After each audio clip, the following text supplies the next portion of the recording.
Hi, I'm Morgan, and today I wanted to talk about how I feel like Elon Musk is in a really tough situation, and in reality, what is ideal and what is the best case scenario isn't always what's realistically obtainable in real life.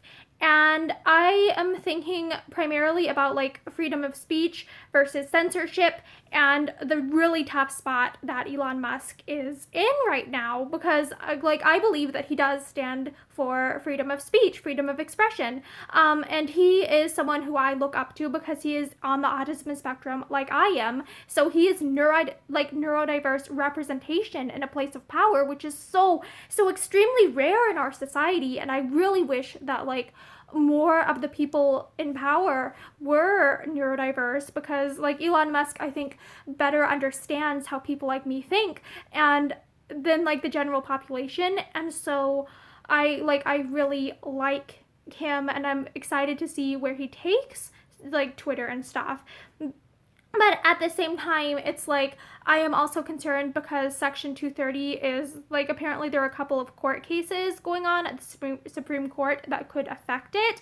And if I understand correctly, and note slash disclaimer, I'm not a lawyer, this is not legal advice. So Section 230 is it's the thing that makes it so that you can't just go around suing platforms for anything that the user posts, etc.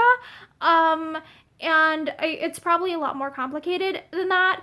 But if something happens to that, then it's is Elon Musk going to be held liable for everything that is on Twitter? The really sucky situation is that okay, there is the possibility in this very very happy country that is America that it's okay, he might end up being he might face repercussions if he allows content that could be seen as against the law, such as inciting violence on his platform. And so that puts him in a really tough spot because I think that he both believes in freedom of speech, which is awesome, and also doesn't want to get sued into oblivion, which is also a very reasonable thing.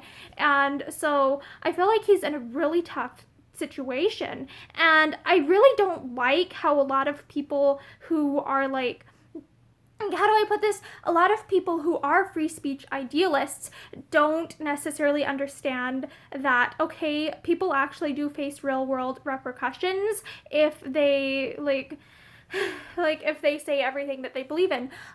For instance, Tim Pool, I think he does a good job of understanding that it's okay, he's on YouTube, so he has to respect YouTube's terms of service, which I think is very sensible and reasonable.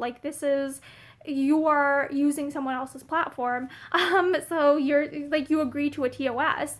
But for things that he wants to say that you can't necessarily say on YouTube without getting in trouble, he has his own he has a website, and then he also does this other After Timcast IRL show where he has more controversial conversations. And it's I think he does a good job of understanding the reality that it's not everyone wants to get banned off of social media just to prove a point. And so I wanted to talk about how I feel like Elon Musk is in a really tough spot right now, you know? Yeah, and I admire him, and I really don't like when people on both the left and the right I feel like they've turned him into this punching bag. So yeah, that was just my thoughts on this topic. I hope you have a great day.